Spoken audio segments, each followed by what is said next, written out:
ಸ್ನೇಹಿತರೆ, ಈ ಶಿವಲಿಂಗದ ಒಳಗೆ ಮತ್ತು ಹೊರಗಡೆ ನಡೆಯುತ್ತಾ ಇರುವ ಪವಾಡದ ಬಗ್ಗೆ ಗೊತ್ತಾದರೆ ಖಂಡಿತ ತಲೆಬಾಗಿ ನಮಸ್ಕಾರ ಮಾಡ್ತೀರಾ. ದೇವರನ್ನು ಸ್ವಲ್ಪನೂ ಕೂಡ ನಂಬದೇ ಇದ್ದ ವಿಜ್ಞಾನಿಗಳು ಕೂಡ ಈ ದೇವಸ್ಥಾನಕ್ಕೆ ಬಂದು ಶಿವಲಿಂಗಕ್ಕೆ ಕೈ ಮುಗಿದು ಹೋಗ್ತಾರೆ ಅಂದರೆ ನಂಬ್ತೀರಾ? ಖಂಡಿತವಾಗಿಯೂ ನಂಬಲೇಬೇಕು. ಅಷ್ಟೇ ಅಲ್ಲದೆ ಈ ಶಿವಲಿಂಗದ ಪವಾಡದ ಬಗ್ಗೆ ತಿಳಿದ ಅಧಿಕಾರಿಗಳು ಕೂಡ ಶಾಕ್ ಆಗ್ತಾರೆ. ಸ್ನೇಹಿತರೆ, ಈ ವಿಡಿಯೋನ ಪೂರ್ತಿಯಾಗಿ ನೋಡಿ, ಹಾಗೆ ನನ್ನ ಚಾನಲ್ನ ಸಬ್ಸ್ಕ್ರೈಬ್ ಮಾಡಿ, ಹಾಗೆ ಈ ಒಂದು ವಿಡಿಯೋನ ಲೈಕ್ ಮಾಡಿ, ಶೇರ್ ಮಾಡಿ.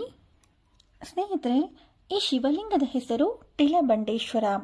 ಪ್ರಪಂಚದಲ್ಲಿರುವ ಅತ್ಯಂತ ಪುರಾತನವಾದ ಶಿವಲಿಂಗದ ಪಟ್ಟಿಯಲ್ಲಿ ಟಿಲಬಂಡೇಶ್ವರ ಶಿವಲಿಂಗ ಕೂಡ ಬರುತ್ತೆ. ಟಿಲಬಂಡೇಶ್ವರ ಲಿಂಗ ಅಂತ ಕರೆಯೋದಕ್ಕೆ ಇಲ್ಲೊಂದು ಅದ್ಭುತ ಕಾರಣ ಇದೆ. ಅದೇನು ಅಂದರೆ, ಈ ಶಿವಲಿಂಗದ ಮೇಲೆ ಚಿಕ್ಕದಾದ ಎಳ್ಳು ಗಿಡ ಬೆಳೆದಿದೆ ಮತ್ತು ಶಿವಲಿಂಗ ಬಂಡೆಕಲ್ಲಿನ ರೀತಿ ಕಂಡುಬರುತ್ತೆ. ಟಿಲ್ ಎಂದರೆ ಎಳ್ಳು. ಹಾಗಾಗಿ ಈ ಶಿವಲಿಂಗದ ಹೆಸರು ಟಿಲಬಂಡೇಶ್ವರ. ಮತ್ತೊಂದು ವಿಚಾರ ಏನು ಅಂದರೆ, ಈ ದೇವಸ್ಥಾನದ ಸುತ್ತಮುತ್ತ ಎಲ್ಲಿ ನೋಡಿದ್ರೂ ಕೂಡ ಎಳ್ಳಿನ ಗಿಡ ಕಂಡುಬರುತ್ತೆ. ದೇವಸ್ಥಾನಕ್ಕೆ ಬರುವ ಪ್ರತಿಯೊಬ್ಬ ಭಕ್ತರು ದೇವಸ್ಥಾನದ ಸುತ್ತಮುತ್ತ ಇರುವ ಎಳ್ಳಿನ ಗಿಡವನ್ನು ಕಿತ್ಕೊಂಡು ಬಂದೇ ಪೂಜೆ ಮಾಡ್ತಾರೆ. ಸ್ನೇಹಿತರೆ, ನಾಸಿಕಲ್ಲಿ ಕೂಡ ಒಂದು ಟಿಲಬಂಡೇಶ್ವರ ಇದೆ. ಎಲ್ಲರೂ ಕನ್ಫ್ಯೂಸ್ ಮಾಡಿಕೊಳ್ಳೋದು ಏನು ಅಂದರೆ, ನಾಸಿಕ್ನಲ್ಲಿರುವ ಟಿಲಬಂಡೇಶ್ವರದಲ್ಲಿ ಈ ವಿಚಿತ್ರವಾದ ಪವಾಡ ನಡೆಯುತ್ತಿದೆ ಅಂತ ಅಲ್ಲಿಗೆ ಹೋಗ್ತಾರೆ. ಆದರೆ ವಾರಣಾಸಿಯಲ್ಲಿರುವ ಟಿಲಬಂಡೇಶ್ವರದಲ್ಲೇ ನಡೆಯುತ್ತಿರುವ ಈ ಪವಾಡ ಅಂತ ತುಂಬಾ ಜನಕ್ಕೆ ಗೊತ್ತಾಗುತ್ತಿಲ್ಲ.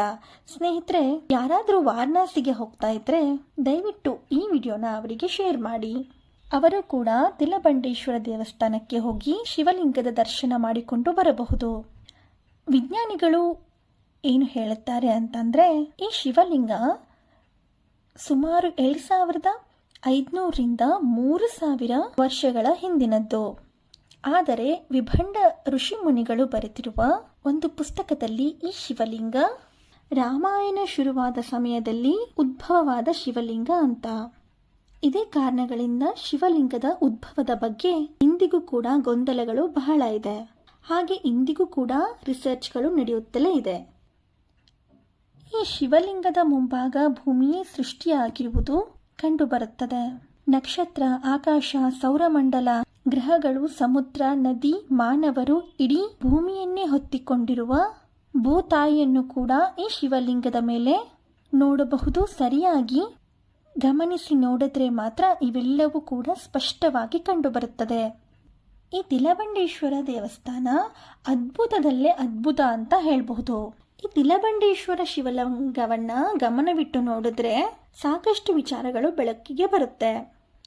ನೀವು ಶಿವಲಿಂಗವನ್ನು ಗಮನವಿಟ್ಟು ನೋಡಿದ್ರೆ ಶಿವಲಿಂಗದ ಮೇಲೆ ಮುಚ್ಚಳ ರೀತಿ ಒಂದು ಆಕಾರ ಕಂಡುಬರುತ್ತೆ. ಈ ಮುಚ್ಚಳ ರೀತಿಯ ಆಕಾರ ಏನಿರಬಹುದು ಅಂತ ನೀವು ಯೋಚನೆ ಮಾಡ್ತಾ ಇರ್ಬೋದು. ಇದು ಏನು ಅಂತ ವಿಡಿಯೋದ ಕೊನೆಯಲ್ಲಿ ಹೇಳ್ತೀನಿ. ದಯವಿಟ್ಟು ವಿಡಿಯೋನ ಯಾರು ಸ್ಕಿಪ್ ಮಾಡೋಕ್ಕೆ ಹೋಗಬೇಡಿ, ಪೂರ್ತಿ ನೋಡಿ. ಈ ಶಿವಲಿಂಗದಲ್ಲಿ 2 ಪವಾಡವನ್ನು ಕಣ್ಣಾರೆ ನೋಡಬಹುದು, ಹಾಗೆ ಕಿವಿಯಾರೆ ಕೇಳಿಸಿಕೊಳ್ಳಬಹುದು. ಅದು ಏನು ಅಂದರೆ, ಈ ಶಿವಲಿಂಗವು ಗಾತ್ರದಲ್ಲಿ ಹೆಚ್ಚಾಗುತ್ತಲೇ ಇದೆ. ಹೌದು ಸ್ನೇಹಿತರೆ, ಪ್ರಪಂಚದ ಏಕೈಕ ಶಿವಲಿಂಗ ಬೆಳೆಯುತ್ತಾ ಇರೋದು. ಈ ಶಿವಲಿಂಗ ಬೆಳೆಯುತ್ತಾ ಇದೆ ಅಂತ ವಿಜ್ಞಾನಿಗಳು ಕೂಡ ದೃಢಪಡಿಸಿದ್ದಾರೆ.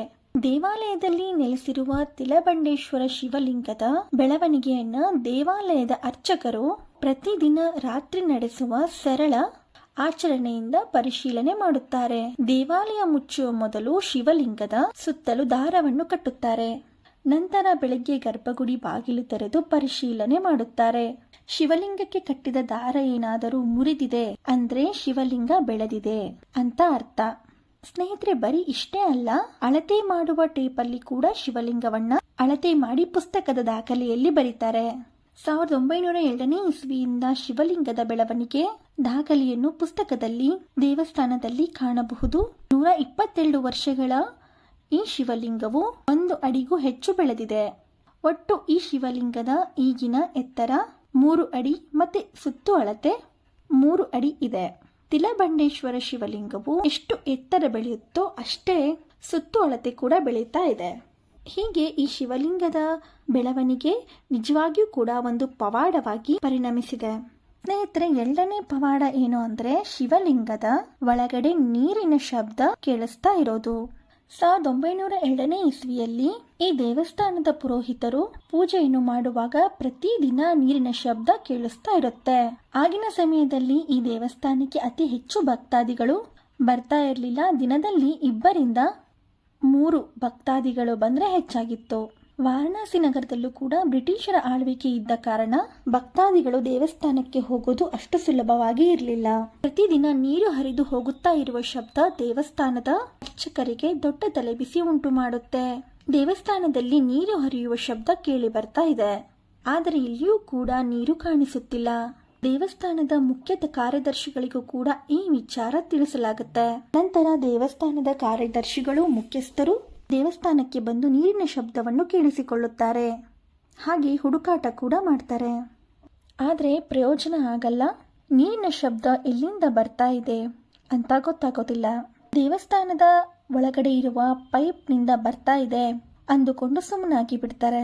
ಆದರೆ ಒಂದು ದಿನ ಏನಾಗುತ್ತೆ ಅಂದ್ರೆ ದೇವಸ್ಥಾನಕ್ಕೆ ಬಂದ ರಾಮಚಂದ್ರ ಎಂಬುವ ಭಕ್ತರು ಈ ನೀರಿನ ಶಬ್ದವನ್ನು ಕೇಳಿಸಿಕೊಳ್ಳುತ್ತಾರೆ ಮತ್ತು ಈ ನೀರಿನ ಶಬ್ದ ಎಲ್ಲಿಂದ ಬರ್ತಾ ಇದೆ ಅಂತ ದೇವಸ್ಥಾನದ ಪುರೋಹಿತರಿಗೆ ಕೇಳ್ತಾರೆ. ಅದಕ್ಕೆ ಪುರೋಹಿತರು ದೇವಸ್ಥಾನದ ಯಾವುದೋ ಪೈಪಿಂದ ನೀರಿನ ಶಬ್ದ ಬರ್ತಾ ಇದೆ ಅಂತ ಹೇಳಿ ಸುಮ್ಮನಾಗ್ತಾರೆ.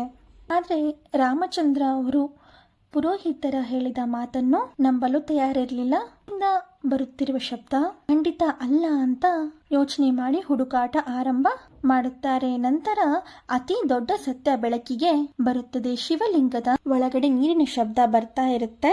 ಆ ನೀರಿನ ಶಬ್ದ ದೇವಸ್ಥಾನದ ಒಳಗಡೆ ಎಕೋ ಆಗುತ್ತಿದ್ದ ಕಾರಣ ನೀರಿನ ಶಬ್ದವನ್ನು ಕಂಡುಹಿಡಿಯಲು ಸಾಧ್ಯವಾಗಿರಲಿಲ್ಲ. ಆದರೆ ರಾಮಚಂದ್ರ ಅವರು ಈ ಪವಾಡವನ್ನ ಕಂಡುಹಿಡಿಯುತ್ತಾರೆ. ಸ್ನೇಹಿತರೆ, ಈಗಲೂ ಕೂಡ ಈ ನೀರಿನ ಶಬ್ದ ಕೇಳಿಸುತ್ತೆ. ದೇವಸ್ಥಾನ ಸಂಪೂರ್ಣವಾಗಿ ನಿಶಬ್ದವಾಗಿ ಇದ್ದರೆ ಪ್ರತಿಯೊಬ್ಬರಿಗೂ ಕೇಳಿಸುತ್ತೆ. ಶಿವಲಿಂಗದ ಒಳಗಡೆ ಬರ್ತಾ ಇರುವ ನೀರಿನ ಶಬ್ದವನ್ನ ಗಮನವಿಟ್ಟು ಕೇಳಿಸಿಕೊಂಡರೆ ಸಾಕ್ಷಾತ್ ಶಿವ ಪರಮಾತ್ಮನೇ ಓಂಕಾರ ಹೇಳಿದ ಹಾಗೆ ಅನುಭವ ಆಗುತ್ತೆ. ಇತ್ತೀಚೆಗಷ್ಟೇ ವಿಜ್ಞಾನಿಗಳು ಕೂಡ ಈ ದೇವಸ್ಥಾನಕ್ಕೆ ಭೇಟಿ ಕೊಟ್ಟು ಪರೀಕ್ಷೆ ಮಾಡಿ ಶಿವಲಿಂಗ ಬೆಳೆಯುತ್ತಾ ಇದೆ ಮತ್ತು ದೊಡ್ಡದಾಗಿದೆ ಅಂತ ದೃಢ ಮಾಡ್ತಾರೆ.